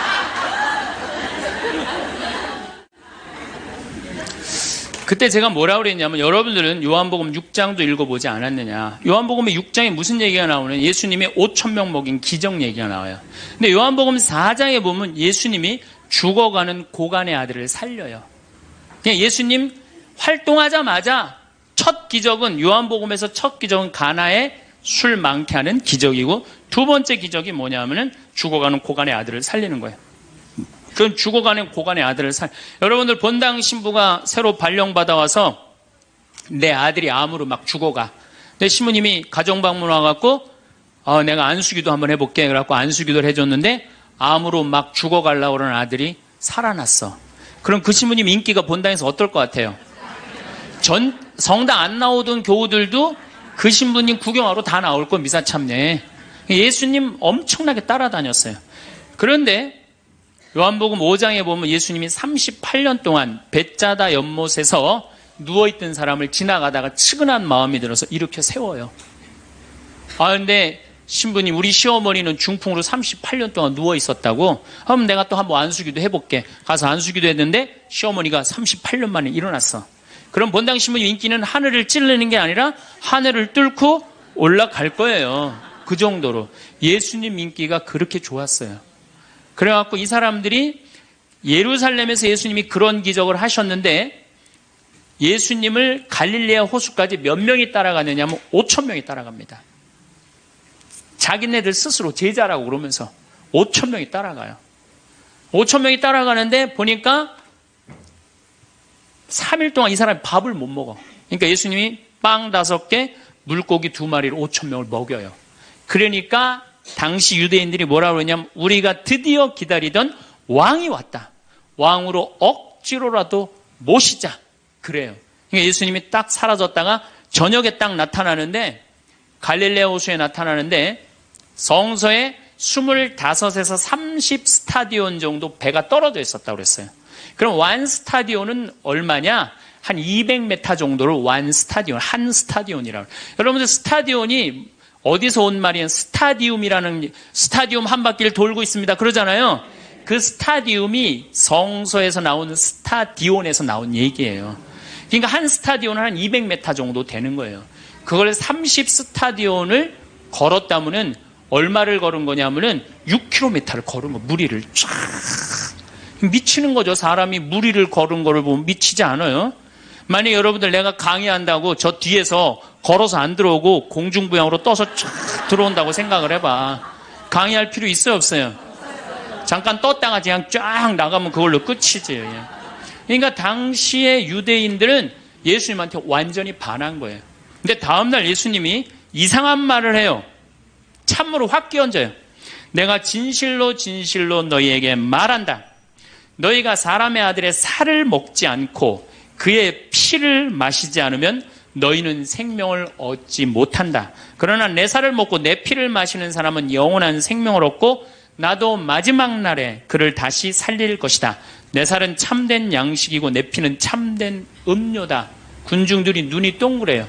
여러분들은 살 먹고 피 먹는 얘기 하도 많이 들어서 안 이상하죠? 그런데 다른 종교인들이 우린 예수님 살 먹어, 예수님 피 마셔, 그러면은 어떻게 생각할 것 같아요? 식인종 아니면 드라큘라 둘 중에 하나예요. 예수님 피 먹는 거면. 그러니까 당시의 유대인들이 뭐라고 그러냐면 이 말씀은 듣기가 너무 거북하다. 누가 듣고 있을 수 있겠는가? 그러니까 그러면서 떠나요. 그러니까 예수님이 당신의 말씀을 두고 투덜거리는 것을 속으로 아시고 그들에게 이르셨다. 이 말이 너희 귀에 거슬리느냐? 그리고 성서에 이렇게 우리에게 말합니다. 이 일이 일어난 뒤로 제자들 가운데 많은 사람이 되돌아가고 더 이상 예수님과 함께 다니지 않았다. 다 떠나간 거예요. 말을 알아듣기 너무 어렵다고. 그러니까 이제 예수님이 이제 딱 12명 딱 남아있는 거, 어떤 무식한 어부 12이 눈을 동그랗게 뜨고 예수님을 쳐다보는 거예요. 그러니까 예수님이 이때 뭐라고 그러냐면은 너희도 떠나고 싶으냐. 그러니까 이 12마저 떠나면 예수님 완전히 낙동강 오리알 되는 거예요. 이때 대단한 인물이 하나 나옵니다. 누구냐? 베드로예요. 다 떠났음에도 불구하고 의리를 지킨 분이 베드로예요. 당신은 영원한 생명을 주시는 말씀을 가지고 있는데 우리가 어디를 갑니까? 그리고 예수님은 이 12하고만 다니세요. 그리고 요한복음 6장 다음에 7장에는 뭐라고 써 있느냐면은 이들이 예수님을 죽이려 함으로 예수님은 더 이상 공식적으로 돌아다니지 않고 몰래 숨어서 갈릴레아만 다니셨다고 그래요. 그러니까 이 12하고만 그냥 돌아다닌 거 죽이려고 그러니까 피해서.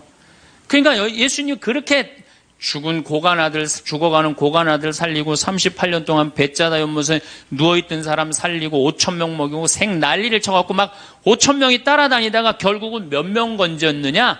12명 건진 거예요. 여러분들 5천 명 중에 12명 건진 예수님이 나요? 100명 중에 50명 건진 제가 나요? 누가 나요? 내가 낫지 않아요? 아니, 내가 예수님보다 나은데, 뭐, 예비교 50명 떨어졌다고 실망할 게 뭐 있어. 나는 가끔 한심한 레지오 단장들이 있어요. 신부님, 우리 단원이 10명인데 오늘 2명밖에 안 나왔습니다. 그래서 둘이서 울면서 개응을 했습니다. 우리 레지오 해체해야 될까 봅니다. 이렇게 오는 단장이 있는데 한심한 단장이죠. 10명 중에 2명 나왔다 그러면 20% 지지받는 단장이야. 자, 5,000명 중에 12명 남긴 예수님이 나요? 10명 중에 2명 나온 단장이 나요? 누가 나? 단장이 훨씬 나은 거예요. 또 요즘 우리나라 구역 반모임 활성화를 위해서 굉장히 많이 노력하죠. 근데 많은 경우 반장님들, 구역장님들이 실망해요. 우리 구역이 10세대인데 3세대밖에 안 나온다. 4세대밖에 안 나온다. 이렇게 실망하는 분들이 굉장히 많아요. 그러면은 10세대 중에 3세대나 4세대 나오면은 이건 본당 신부보다 난 사람이에요. 예수님보다는 뭐 더 난 사람이고 실망할 필요가 뭐 있어. 예수님 뭐라 그러냐면 너희 중에 단 두세 사람만 모여도 내가 그곳에 함께 있겠다. 그러면 됐지 뭐 이렇게 욕심이 많아요. 그러니까 여러분들 모든 사람들한테 인정받는 건 쉬운 일이 아니고 인정받으려고 할 때 우리 인생이 피곤해지고 화가 난다 이거예요. 여러분들 요즘 나는 가끔 텔레비전 보면서 총리들도 대통령도 막 신발 막 던지고 막 결함 막 던지고 그러잖아요. 대통령한테도. 우리가 남이 나한테 평가하는 게 전부는 아닙니다. 자기 소신, 자기 확신, 자기 멋이 있으면은요 누가 뭐라 그래도 별로 거기에 흔들리지 않아요. 근데 그냥 남들 말에 막 귀 기울이고 그냥 거기에 신경 쓰는 사람은 조금만 뭐가 있어도 화를 내고 자기를 주체하지 못하는 거예요. 루카복음 9장 51절을 보면 예수님이 사마리아를 통해 예루살렘으로 올라가려고 할 때 사마리아 사람들이 예루살렘에 간다는 이유로 예수님을 거부해요. 들어가지 못하게 동네를. 그 동네로 지나가면 지름길로 갈 수 있는데 그러니까 야고보하고 요한이 열받아갖고 뭐라 그러냐면 하늘에서 불을 내려다가 살러버릴까요? 얼마나 열받았으면은 하늘에서 불을 내려다가 살러버릴까요? 그래요. 근데 예수님은 이 둘을 꾸짖고 돌아가세요. 아, 예수님도 돌아가는데 우리가 화가 난다고 그냥 열 지르는 사람마다 전부 다 정면 돌파할 필요는 뭐가 있어요? 그렇지 않겠어요?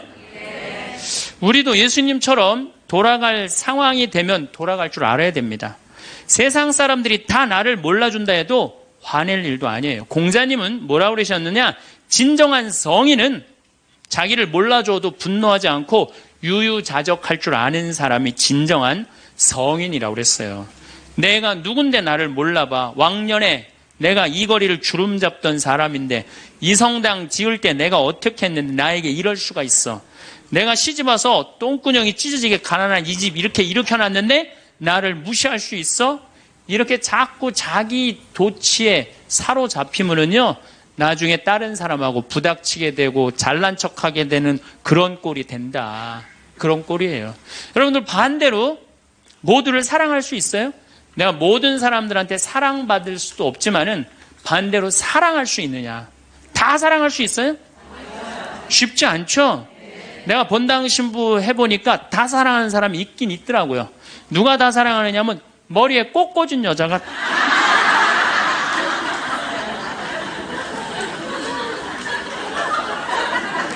이게 모두를 사랑한다는 게 쉬운 게 아니에요. 근데 우리는 뭐에 지금 쇠뇌가 되어 있느냐면 성당에 나오면 어떻게 해야 된다고 생각해요? 모두를 사랑해야 된다고 생각하지 않아요? 나를 괴롭히는 사람, 나를 미워하는 사람, 나한테 힘들게 하는 사람 다 사랑해야 된다고 생각해요? 그렇게 생각하잖아요. 그리고 은연중에 그런 교육을 받았어요. 은연중에. 근데 성서에 모두를 사랑하라는 구절은 없어요. 서로 사랑하라고 그랬지 모두를 사랑하라고 하는 구절은 없어요.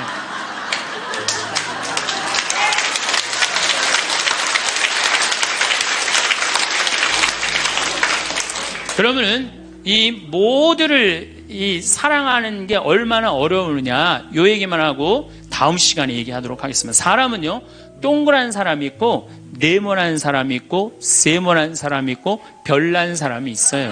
그렇죠? 근데 꼭 사람 중에 삐죽한 사람이 있어. 삐죽한 사람. 말 한마디라도 꼭 아프게 하는 사람이 있어요. 그래갖고 내가 그냥 마음 먹고 파마를 싹 했단 말이야. 마음 먹고. 그래갖고 이 동그란 사람이 파마를 딱 했는데 삐죽한 놈이 딱 와서 한마디 합니다.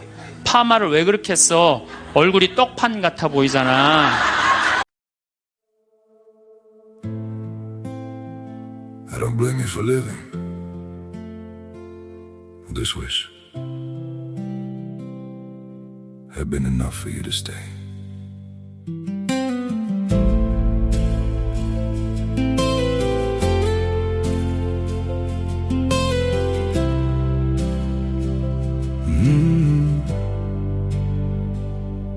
I saw it coming in the way you changed, in the silence between your words.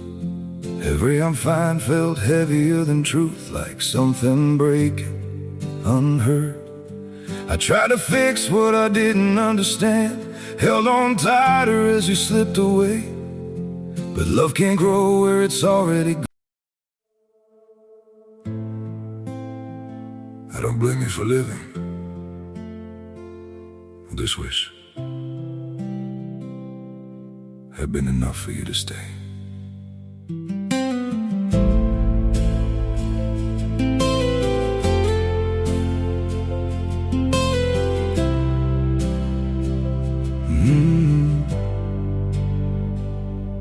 I saw it coming in the way you changed, in the silence between your words. Every I'm fine felt heavier than truth, like something breaking unheard. I tried to fix what I didn't understand, held on tighter as you slipped away. But love can't grow where it's already gone. I don't blame you for living this wish had been enough for you to stay.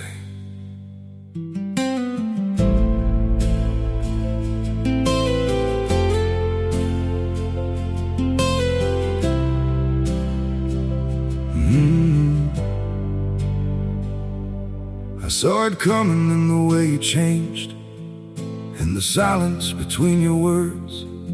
Every I'm fine felt heavier than truth, like something breaking unheard. I tried to fix what I didn't understand, held on tighter as you slipped away. But love can't grow. 그럼 이 동그란 사람 피가 뚝뚝 떨어져요, 안 떨어져요? 뚝뚝 떨어지는데 동그란 사람 특징은 뭐냐? 남한테 싫은 소리 하면 안 되는 줄 알고 있는 거예요. 그러니까 동그란 사람이 그렇게 내 가슴에 피가 떨어지면 한마디 해줘야 될 거 아니에요. 내가 떡판이든 뭐든 네가 무슨 상관이냐 이렇게 얘기를 해야 되는데, 동그란 사람은 파마를 왜 그렇게 해서 얼굴이 떡판 같잖아. 그러면 동그란 사람이 뭐라고 그러냐면, 그러게 해다 보니 그렇게 됐네. 그리고 어디 가서 울기 시작하냐면 성당에 가서 울기 시작하는 거예요. 예수님, 저 삐죽한 여자가 나보러 떡판이래요. 근데 예수님, 당신이 정말로 십자가에서 참고 인내하고 용서하고 사랑했으니까 나도 참고 용서하고 인내하고 사랑할게요. 그래갖고 그냥 겨우 어떻게 주체할 수 없는 걸 다스려갖고 고해성사를 봤어. 고해성사를 봐갖고 용서를 했어. 자기하고 예수님하고 신부님하고는 화해를 했는데, 그 삐죽한 사람하고는 화해했어, 안 했어요? 삐죽한 사람은 찔렀는지도 모르고 몰라요. 그 사람 피가 흐르는지도 몰라요. 그런데 더 동그란 사람이 미치는 건 뭐냐면, 그렇게 찔러놓고 딴 데 가고 막 헤거리고 또 수다 떨면은 동그란 사람이 속으로 무슨 생각이 들어요? 넌 웃음이 나오니? 난 지금 피가 뚝뚝 흐르는데. 가을이 돼갖고 그냥 마음 먹고 성당을 나왔는데, 삐죽한 놈이 동그란 사람한테 한마디 또 합니다. 아니, 요즘 남편이 돈 못 벌어? 옷을 왜 이렇게 후줄구리하게 입고 다녀? 그러면 또 피가 뚝뚝 떨어지는 거야. 이 동그란 사람, 여러분들 삐죽한 사람 만나야 돼, 만나지 말아야 돼? 만나면 안 돼요. 이 삐죽한 놈 누구 소개시켜줘야 되냐면, 별난 놈 소개시켜줘야 돼. 별난 놈. 찔러도 안 나오는 별난 놈, 이런 놈 소개시켜줘야지 어떻게 모두를 사랑할 수 있어요. 그거는 불가능한 얘기예요. 모두를 사랑한다는 거. 그러니까 여러분들 오늘 이후로 나는 모든 사람을 사랑할 것이다. 그러면 나중에 누가 망가지냐면 내가 망가져요. 예, 모두를 사랑하면서 자기가 완전히 망가지는 거예요. 모두를 사랑하면서 기쁨은 다행인데 모두를 사랑하면서 그걸 끌어안느냐고 속에서 부글부글 끓어. 그냥 화가 꽉 차 있는 거죠. 그러면은 다음 시간에 정말 모두를 사랑하는 일이 얼마나 어려운 일인지 이야기 나누도록 하겠습니다. 성공한 사람들을 보면 크게 두 부류로 나뉘는 걸 알 수 있습니다. 하나는 자신이 성공했다고 여기저기 떠벌리고 다니는 사람들, 그리고 또 하나는 조용히 아무 말 없이 자기 삶을 사는 사람들입니다. 우리는 흔히 성공을 하면 자연스럽게 자랑하고 싶어질 거라고 생각하죠. 좋은 차를 사고 비싼 시계를 차고 SNS에 멋진 사진을 올리고 싶을 겁니다. 왜냐하면 그렇게 하면 남들이 나를 더 인정해 줄 거라고 믿으니까요. 하지만 현실은 그렇지 않습니다. 오히려 진짜 성공한 사람들은 그렇게 행동하지 않습니다. 왜냐하면 보여줄 필요가 없기 때문입니다. 돈이 많다고 높은 자리에 있다고 유명하다고 해서 굳이 그걸 드러낼 필요는 없습니다. 그걸 아는 사람들은 이미 알고 있고 모르는 사람들은 알 필요가 없죠. 그런데도 굳이나 성공했다고 떠드는 사람들이 있습니다. 그런 사람들은 왜 그럴까요? 간단합니다. 그 사람들은 사실 그렇게까지 성공한 게 아니기 때문입니다. 우리는 종종 SNS에서 성공한 사람들을 봅니다. 해외여행을 가고 고급 레스토랑에서 밥을 먹고 멋진 차를 타고 다니는 모습? 그런데 가만히 보면 그런 걸 보여주는 사람들은 언제나 뭔가를 팔고 있습니다. 강의를 팔든 자기 브랜드를 홍보하든 아니면 단순히 자기 자존감을 유지하려고 하든 간에 결국 목적이 있는 거죠. 진짜 부자들은 그렇게 하지 않습니다. 오히려 조용히 아무도 모르게 자기 일을 합니다. 왜냐하면 자랑해서 얻을 게 없기 때문입니다. 오히려 괜히 잘난 척했다가 사람들에게 이용당하거나 시기와 질투를 받거나 쓸데없는 오해를 사는 게 더 피곤합니다. 이건 단순한 돈 이야기가 아닙니다. 사회적인 성공을 이룬 사람들도 마찬가지입니다. 진짜 실력 있는 사람들은 자기 실력을 굳이 떠벌리지 않습니다. 왜냐하면 그럴 필요가 없으니까요. 자기 분야에서 최고라면 사람들이 먼저 알아서 찾아옵니다. 반대로 실력이 부족한 사람일수록 자기를 포장하려고 애씁니다. 우리가 흔히 듣는 말이 있죠. 빈수레가 요란하다. 이 말이 괜히 있는 게 아닙니다. 정말 내실이 있는 사람들은 굳이 시끄럽게 굴지 않습니다. 반대로 겉만 번지르르한 사람들은 자기가 얼마나 대단한지 떠들고 다닙니다. 이걸 좀 더 현실적인 예로 들어볼까요? 동창회에 나가면 꼭 이런 사람이 있습니다. 옛날에는 별거 아니었는데 갑자기 잘 됐다고 나타나서 자기가 얼마나 성공했는지 자랑하는 사람. 처음에는 다들 와 대단하다 하고 들어주지만 시간이 지나면 어떨까요? 대부분 속으로 이렇게 생각할 겁니다. 저 사람 뭐 저렇게까지 티를 내? 결국 그런 사람은 점점 멀어지게 됩니다. 반면에 정말 성공한 사람들은 조용합니다. 굳이 자기가 어떻게 살고 있는지 설명하지 않죠. 그런 사람들은 오히려 주변에서 먼저 알아보고 자연스럽게 존경을 받습니다. 그게 진짜 성공입니다. 그럼 우리는 어떻게 해야 할까요? 내가 뭔가를 이루었을 때 굳이 남들에게 알릴 필요가 있을까요? 물론 가까운 사람들에게 좋은 소식을 전하는 건 좋습니다. 하지만 굳이 모든 사람들에게 나 이렇게 잘 살고 있어요 하고 알릴 필요는 없습니다. 그런 행동은 결국 나에게 득이 되지 않습니다. 성공이라는 건 원래 조용한 겁니다. 내가 잘 되고 있으면 주변 사람들이 자연스럽게 알게 됩니다. 굳이 내가 말하지 않아도 내 행동과 태도에서 묻어나오게 되어 있습니다. 그러니 굳이 보여주려고 애쓰지 마세요. 오히려 그게 더 진짜 성공한 사람의 태도입니다. 사람은 사회적 동물이라고 하잖아요. 혼자 살아갈 수 없고 결국 사람과의 관계 속에서 기쁨도 얻고 때로는 상처도 받습니다. 그런데 한 가지 생각해 볼 게 있어요. 우리가 정말 인간관계가 필요해서 맺고 있는 걸까요? 아니면 그냥 그래야 한다고 배워서 어쩔 수 없이 유지하고 있는 걸까요? 어릴 땐 친구 많으면 좋다고 하죠. 사회생활에서도 인맥이 중요하다는 말을 많이 합니다. 그런데 정작 주변을 보면요. 인간관계가 넓은 사람일수록 스트레스를 더 많이 받아요. 전화벨이 울릴 때마다 이번엔 또 무슨 부탁일까 싶고 단체 채팅방에서 메시지가 올 때마다 이걸 또 어떻게 대답해야 하나 고민하죠. 관계가 많아질수록 책임과 피로도 함께 늘어나는 겁니다.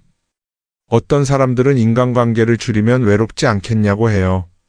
그런데 가만히 생각해보면 진짜 외로움을 느끼는 순간이 언제인지 아세요? 오히려 불필요한 인간관계 속에 있을 때입니다.